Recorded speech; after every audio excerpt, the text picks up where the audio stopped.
Matitindi at mabibigat na naman ang mapupulot natin sa laban ng mga higanti sa chess. Magnus Carlsen, World Champion Gukesh, Nakamura, Fabiano Caruana at iba pa. 3 games po ang i-analyze natin sa katatapos lang na round number 3 ng Norway. Samahan niyo po kung baybayin at pag-aralan. Unahin muna natin sa malakasang laban between Fabiano Caruana and Arjun Erigaisi ng India. Pero bago yan mga kamatsa, sagutan muna natin ang malakasang hatid sa atin ng bagong Internet Chess Club. Ito yung iniwan natin kahapon sa ating last upload. Why to play and win, at congratulations po sa mga nakakita ng Queen takes Rook, sacrifice para maiwanan ng F7 at para makain ng Knight, double, bawi din naman ang Reyna. At kung kakapturin man ng Tore ang Bishop, lamang pa rin ang puti sa exchange dahil Knight sa Knight, Rook sa Rook, and Bishop, Rook ang puti. So, winning for white. Congratulations po sa mga nakakita. At ito naman, ang bagong puzzle na iiwan natin sa video na ito. Ayan po. White to play. Ano na naman ang gagawin dito ng puti na brilliant para maipanalo. Okay po? Sagutan nyo lamang, click nyo lang ang link sa description below. Pupunta kayo sa site ng bagong Internet Chess Club. Kung wala pa kayong account, sign up po kayo. It's free lang po, hatid sa atin ng bagong Internet Chess Club. Kaya, gawa na po kayo ng account. Marami pong features na ilalabas dyan. So, kailangan maunahan nyo po yung paggawa ng account. Okay! Ngayon naman ay ating isa-isahin ang mga malalakas na tira. Nag-E4 si Fabiano Caruana, nag-E6 si Erigaisi. French defense ang ginawa. D4, D5, Knight C3 at pinasok po ang classical variation. E5, Knight FD7, nag-Knight CE2. Kung tawagin ay Steinitz variation. Pero ito po ay popularized by Vishy Anand noong nag-World Champion siya, FIDE World Champion siya. Knockout system na ginanap sa India against Alexei Shirov. Yan ang ginawa niyang variation. Kasi normal po dito yung F4, C5, Knight F3, Knight C6, Bishop E3. Yan ang normal setup eh. Pero si Anand, nag-Knight CE2. C5, ano idea nitong Knight? Para maihatid kagad yung C3 na mapatibay kagad ang D4 pawn. Knight C6, nag-H4. Ayan, ang kakaiba. Mukhang mag-H5 kagad.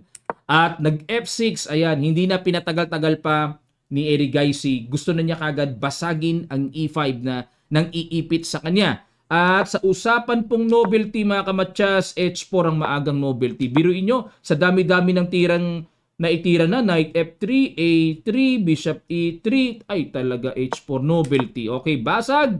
At nag-Knight F4. Okay, inatake kagad ni Fabi ang pawn E6 at kumapture sa D4, Knight takes E6, Queen B6, kakaiba yung hamon na ginawa dito ni Erigaisi. Ang tapang. Queen B3, ayun, hinamon ng Queen to Queen. At ang gusto kagad ni Fabi, ma-eliminate kagad ang Queen dahil may maiiwanang C7 square na napakalakas sa puti. Imagine niyo makatungtong yan dyan, double, di ba? Kung mapture lang sa C3, tingnan nyo tapang ng variation, ano? Kinapture lang din. Teka muna mga kamatsas, ating baybayin to, no? Pag kinapture ang Queen, Knight takes B6, Knight C7 check double, King F7. Pag kinapture ang Tore, magbi-Bishop B4 muna. Yan po ang karkulahan dito. Ayan, may ganyan pala. Naka-capture, check, tapos dire-diretso capture ulit, magiging Queen. Pag kinapture naman yan, capture, imagine niyo po, madodouble. Ayun, ang mga patamaan dito. So, napakaganda. Ibibitin lang muna yung Knight doon. O, balik tayo. Kaya natanaw yan ni Fabi. Ang ginawa niya, binawian na lang niya kagad. At nag-Queen to A5, umiwas na para mawala po yung Queen to Queen. Kinapture diretso doon, Knight takes F6. At kinapture na yung Bishop, syempre. Para pag umatras, sayang pa yung tempo o timing. Bishop B5, okay? Para kakapturin ba to? Knight E4, tineret ang pawn sa C3. Knight F3, ayun. Yan po yung mga mapupulot nating mabigatan dito. Tingnan nyo, hindi sa depensahan to, hindi na. Ayaw na. At kinapture naman ni Erigaisi. Kumbaga, sa isip niya, ba't ayaw mong depensahan yan? Takes, takes. At nag-A4, dinipensahan ang bishop. At kung magbibilangan tayo ng pawns, lamang ng klarong isang pawn dito si Erigaisi. Grabe diskarte ah. Nagpa 1 pawn down. A6, kinapture na capture and bishop B2. Ayun, may bawi doon, tagos. Knight E4, pero pag kinapture yon may rook G8, may bawi din naman sa G2. Kinaslingan lang. C5. Okay, bakit nag C5? Yan ang mahiwaga dyan. Pinapakain lang talaga yun. Hindi man lang dinipensahan ang pawn G7. Rook E1. O, teka muna, alamin muna natin mga kamatsas, no? Bishop takes G7, mag-rook G8, at kapag halimbawa mag-bishop E5, halimbawa lang naman, may bishop G4. Lalim talaga, grabe. Ang lalayo ng nakikita nila mga kamatsas. Oo, yan oh. Pag nag-knight H2, halimbawa lang bishop H3. Yan ang mga nakikita nilang malayo. Na may mga panggulo. Ayan oh. O, balik tayo. So, kaya nag-rook E1 lang dito si Fabi. So, nakikita ko dito ay knight G5. Susugudin ng knight at may threat sa pawn. And then F3. Yan ang mga dyan, mga kamatsas, no? Bishop F5 at nag-rook AC1. Okay, simple lang ang threat. Rook takes pawn. So, nakapin. Nag-king to D7 at knight E5 check. F3, yon. Kaya tumiming ng check para maihatid kagad yung pawn, mapaalis kagad yung knight. At nag-knight to D2. Okay, saan pupunta yung knight na yan? Yun lang, dapat daw ay simple knight F6. Nasobrahan sa tapang itong si Erigaisi. Matapang talaga, no? Knight D2 sugod. Rook CD1. Knight B3. Yun nga lang, yung torre, centralized na. Yung king nasa gitna. G4, okay? Bishop C8 takbo. Knight C4 check. Good move. King C6. Pinitasan ng pawn doon. Ayun, ay talagang wala na. Nasobrahan talaga sa ubod ng tapang. Yun nga lang, blunderatious. Dapat daw ang tira, mga kamatsas, rook to G8 lang. Tapos magda knight E5 check, king C7, bishop H6 takbo, and then bishop to E6. Ayan, para i-support pangalagaan ang pawn sa D5. So, lamang ang puti pero hindi ganun kalakihan kumpara dito sa ginawang D takes C4 nakipagsabayan. O di, obligadong capturein yon. And nag-knight D4. Okay? Threat pa sa pawn F3. At ayun, grabe. Talagang si Fabi talaga. Mabigat tumira sa long game talaga. Pakain na naman yung pawn sa F3. Pero pin naman yung bishop para mabaldado ang activities ng developments na posibilidad na gagawin ng black. Binaldado muna. Nag-C3. Okay? Para ma-push na yan. And teka muna mga kamatsas, maaaring matanong nyo, coach, bakit hindi kinapture? Libre yan. Ito po kasi gagawin, may king F2. Di balik lang, coach. May rook E5. Ayun, dyan magkakaliwanag. Mapipitas yung pawn sa C5. Ito na lang mangyayari niyan. Capture sa G4, rook takes C5, king B7, bagsak ang knight. Okay, capture sa bishop, and king E1 na dito. Still, lamang pa rin talaga ang puti. Okay. Yun pala yun. Okay, so balik tayo sa C3 na ginawa. Rook C1. Okay, para pitasin yan. Parang nakakatakot may double pero may tore. Nag-bishop B7. Hamon ng tore sa tore. Kinapture lang. Check. Ayun. King F2.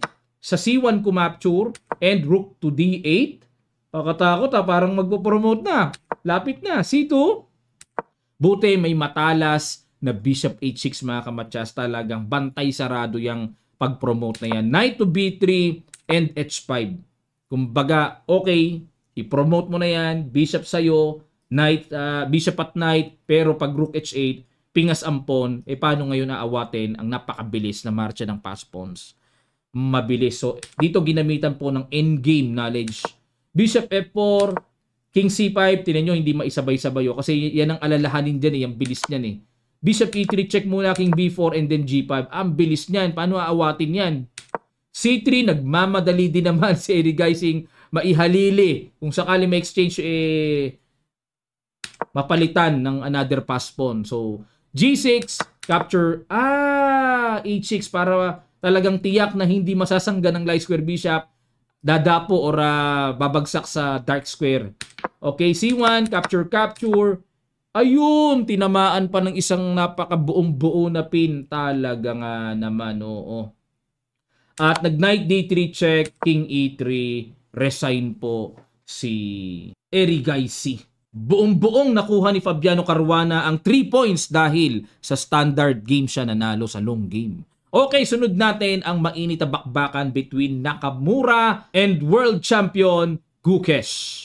White dito si Gukesh, black si Nakamura. Wala pang panalo, itlog pa ang score ni Gukesh. Kailangan niya manalo kaya gigil siya. Nagkapisakan sila dito. Talo ba uli o napisa na? Yan ang ating alamin. Nag-e4 si Gukesh. E5 si Naka, knight f3, knight c6. Bishop c4, okay. Approaching... Ayun, Italian game ang pinasok. Bishop's modern variation. Castling, at nag-rook e1, d6, okay? At nag-a4, ayan. Para, yan ang mga bago ngayon, yung umi-a4, tapos biglang a5, yan ang mga modern ideas ngayon. Pero nag-knight a5 si Naka, kakaiba ito. Usually, yung ginagawa po dito, di ba? Yung nag-a6, a5, knight a5, bishop a2, nag-c5, yan ang idea ng knight a5 tempo, tapos yung c7 ilalagay sa d4 sa c5 for additional control, then yung knight ibabalik para talagang may matibay ng control sa d4. Syempre basically kinokontrol talaga ng importante ang sentro sa opening, no? Knight c6, knight a3, h6, okay, at nag c3, okay, yan babasag na yan mamaya, at nag bishop e6, okay, hinamon ang light square bishop. Tinanggap naman po ang exchange. B4, ayun. Okay, B4. Atake sa queen side kagad. Nag B6 para isolid lang ang C5. At iyan ang novelty ni Naka. Ang old line po dito ay kinapture ang pawn sa B4.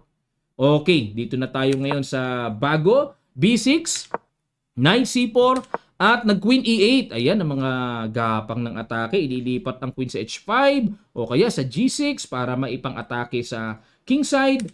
At nag-B5. Okay, nangulit na kagad dito si Gukesh. Knight D8, D4 basag. O kumbaga, bago ka pa maka-atake, Naka, unahan na kita.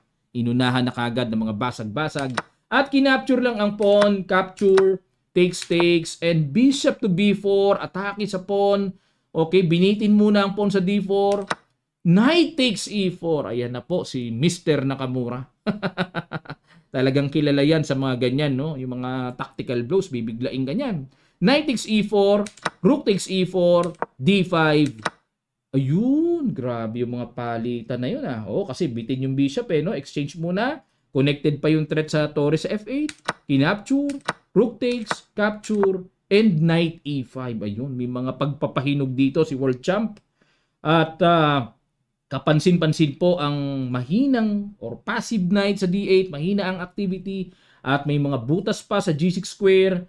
Ang daming kahinaan dito ni Naka. Queen to g5. Tineret ang knight at nag-knight takes c4. Yun lang na mali po ng decision si world champion. Dapat daw po ay simpleng queen e2 muna. Yun nga lang, para depensahan. Yun nga lang, syempre nakakailang na himbis nakakainin ng buong buo. Baka makawala pa, pero gaganon lang daw. Oh, mag-h4, queen f5, tapos saka mag-rook c1. Ang purpose po ng h4, para malihis ang queen sa c1, lalagyan ng torre para yan ang ipangka-capture dyan. Yan ang mga matitinding pagpapahinog, ano? Rook c8 and then g3. Naku po, ang tagal kunin yung c3 po. Mahirap po yan sa human eye. Na lagi nating sinasabi. Okay, binawi na kagad eh. Knight b7, ayun, para bigyan ng buhay, dadalhin sa c5. Queen e2, threat sa pawn. Knight c5, dinipensahan. Rook d1, patong battery. Rook f4, ayan, gusto ni Naka na bawas-bawasan ang matibay na battery. In a5 lang, ayan na, para basagin, i-weaken naman ang queen side. At kinapture lang ni Naka. Capture, takes, and then nag-rook d8. Gusto ni Naka, lubos-lubusin na, exchange na tayo para wala ka ng mga panggulong mga ata-atake. Pero binad mo ba ng computer engine? Dapat daw po tira. Queen c1 check. Obligado. Rook d1 and queen to c3. O, yan lang pala mga tamang patamaan. Knight c6 and then a5. Okay, equalize. equal ang evaluation bar, diretso yan, no? Mga ganon. Pagka ininpasan capture naman, and then rook takes a6. So may tempo attack pa. Okay, mukha nakakatakot lang sa black, no? Parang tipong may mga check-check, mga ganon-ganon. Ayan, annoying, no? Pero balik tayo sa ginawa dito ni Naka. Rook d8, kinapture-capture lang at knight c6. Queen d7 and then h4. Ayan, okay? At pantay na pantay ang number of pawns. Halos equal eh. Queen d6, yun lang mga kamatsas. Yun lang. Blunderatious ang ginawa. Grabe naman talagang mga tirada. Oh. Queen d6, dapat daw knight a4. Ayun, mga diskarte. Pupunta sa c3. Tapos ikot yung knight sa d5.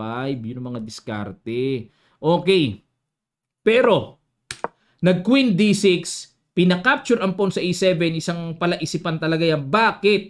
Kinapture nga ni Gukesh at nag-knight d3 lang. Parang bumigay si Naka, parang di niya nakitang kain yun. Ba't ganon? Bakit ganon? Pinakain lang ang isang pawn.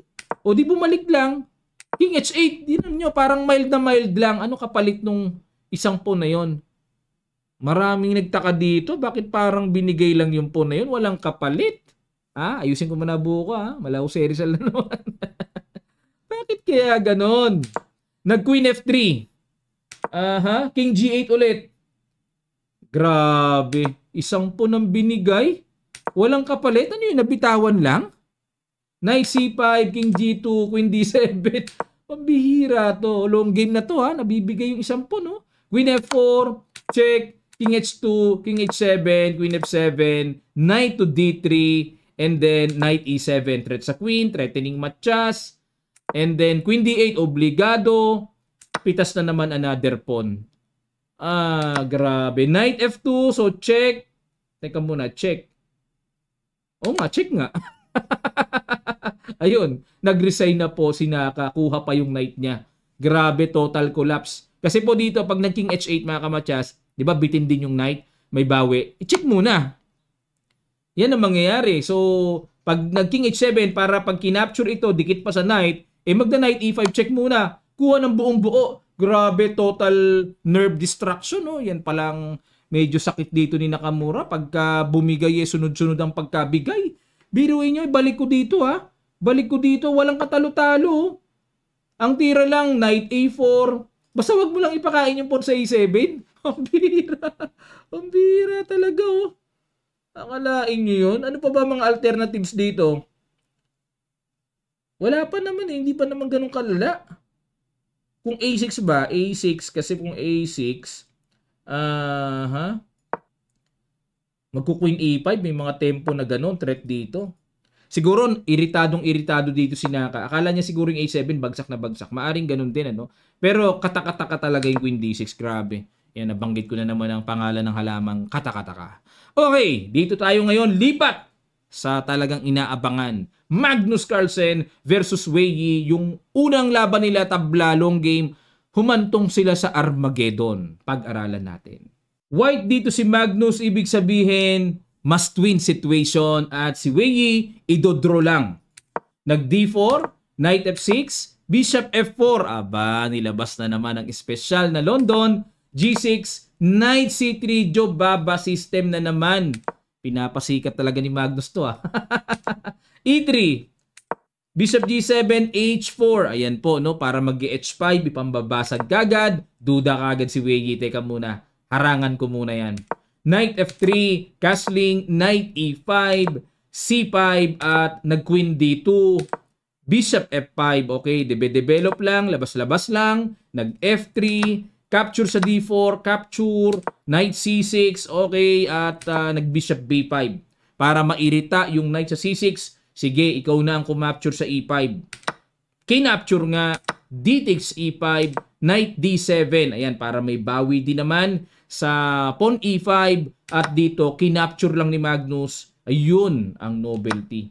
Dahil ang old lines, castling queenside, queen takes D5, Knight takes D5. Yan ang mga naganap na, no? Pero kinapture lang ni Magnus as new idea at nagcastling. para hinog na hinog ang pawn sa D5. Pero dito, baka mapatanong kayo, Coach, ano meron pag kinapture yung libreng pawn sa D5? Ano meron? May Rook FD8 kasi. Aatakihin yan. At kapag dinipensahan, Rook D1, magku-Queen to B5. Ayan ang mga pasakaling mapanganib na paparating.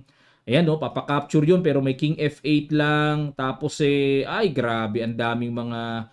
Yan ang forte, yan ang strength ni Wei, yung mga magugulong na tatanaw na ganyan. Strength ni Wei yan, yung mga ganyan, pero malakas. No? Halimbawa lang, sige, para makitaan natin, Knight E7, King H7, dyan lang pala pupunta. So, nako, isasabay ba yan? Nako, delikado yan. Undevelop pa yung king side, delikadong isabay yan. Yung halimbawa, isang queen sa dalawang tore. Yan, ganyan-ganyan. May queen B4 check, kuha yung knight. Ayan, ang mga gustong-gusto, no? Liit mata ni Wei, rakikita. Ngayon, pero, balik tayo. Nagkasling queen side, Rook AC8. Talagang sa isip ni Wei, sa'yo na yan. Kunin mo na yan. Kinapture nga ni Magnus. Dito mga kamatsas, may incredible, brilliant move na pinitawan si Wei. Talagang mahilig ito sa mga ganun-ganun. Pakiguess nyo, pampasil ito. Sa ilang sandali lang, tutuloy kagad natin. Start!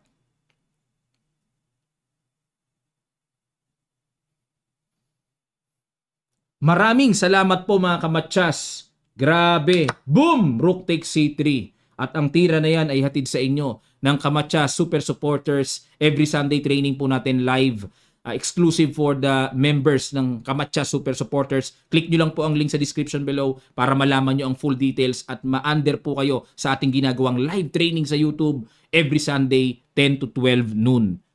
Kung di man kayo maka-attend, may replay. Recorded. Na isingit, no? Okay, Rook takes C3. At dito po ay Queen takes. Teka muna mga kamatsas, klaruhin natin. Coach, paano kung capturein ang tore? Yan ang piliin. Ito po gagawin. May Queen A4, threatening matsas. Ayun, no? At kung mag Queen D2, ayan, ay may Queen A3 check.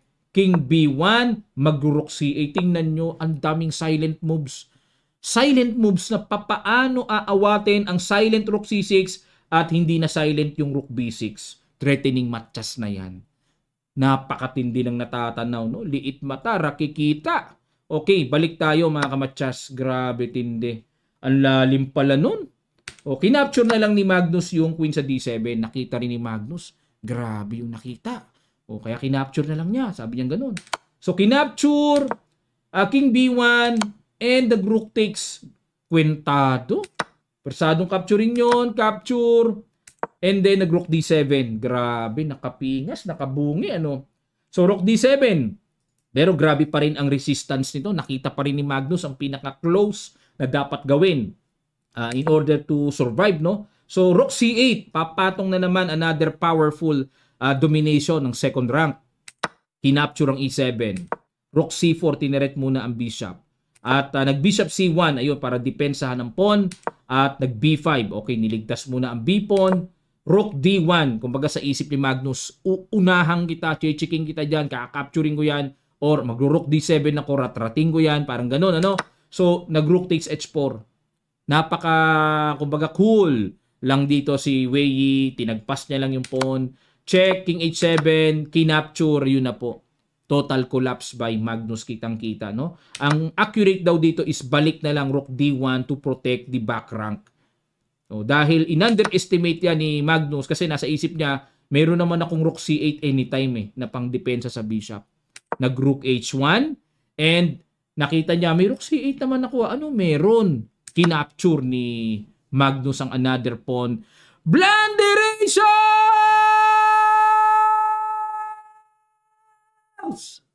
Pasensya na po, naputol yan. Sigurado bumaba yung mic ko. Hindi na sustain. Na-limiter tayo ng mic. Blunderations. Yun lang mga kamatsas. At dito, tinirahan po na, siguro iniisip dito ni Magnus, may Rook G1, mga ganun-ganon. Pero pinitik lang ng King to G6. Yun lang mga kamatsas. Tiniret lang pala yung tore. Rook F4. And Rook G1. Aray, ang sakit. Ang sakit. Nag-Rook D6 check na lang. Kasi po dito kung idediretso ng depensa, lalabas na naman po ang umaatikabong taktika, pagsasacrifice-sacrificean dyan, and then tuhog 101. May tuhog 101, no? Ubos! Pang ganda. Okay, balik tayo sa Rook D6 check. King H7 at nag-A4 na lang. Wala na, isinuko na. Kasi ganun pa rin ang suma eh. Okay, pag nag-Rook C6, kain, tusok pa rin. May tusok 101 mga kamatsas. So nag-A4 na lang, Rook takes, King A2, Bishop takes E5. Naku po, siya ang tinuhog 101. Rook F7 check, buti na nga lang may takas pa. King G8, patong ng tore dyan, B takes A4 and threatening matcha sa ilalim. Obligadong tumakbo and then Rook C4. Tatakbo ka pa ha? At may Rook A1 at dito po isinuko na ni world number 1. Natalo siya sa Armageddon. So dito po kasi kung King A2 para mapigilan ang paparating na Rook A1 ang gagawin is Rook to B4 naman para tatagpasin ang pawn sa B2. Yung bishop napakalakas niyan, sa diagonal na yan, wala pong magagawa ang dalawang tore dyan. Wow! Wow! Ito ang mate! Wow! Okay mga kamatsas. Okay, ito po ang standing ha. O, pakita ko sa inyo standing after round number 3. Muli po, nag-iimbita ako sa inyo mga kamatsas sa inyong suporta at for training na gusto nyo matuto ng openings, middle games, end games. Mag-enroll na po kayo sa Kamatsas Super Supporters. Di po kayo magsisisi mga kamatsas. Very affordable. Click nyo lang po ang link sa description below. Basahin yung detalye bago kayo mag-enroll, bago kayo mag-register. Napakaganda. Every Sunday, 10 a.m. to 12 noon, hindi po kayo magsisisi. Grab the opportunity. Marami na pong nakapasok. Kaya samantalahin nyo po. Ngayon, ito po ang standing. Nangunguna si Fabiano Caruana sa score na 6 points. Sumusunod pa rin naman si Magnus. So hindi pa rin pwede mag-relax si Fabi. And Hikaru Nakamura, Arjun Erigaisi, 4 media. World Champion Gukesh 3 points, Wei Yi 2.5 points. Yan po ang update dito sa ongoing malakasang Norway Chess at aabangan pa po natin ang mga susunod pang malakihang magaganap dito sa malakihan at higanting tournament na ito na nagaganap. Maraming salamat po. Magkita-kita pa tayo sa mga susunod pang chess updates.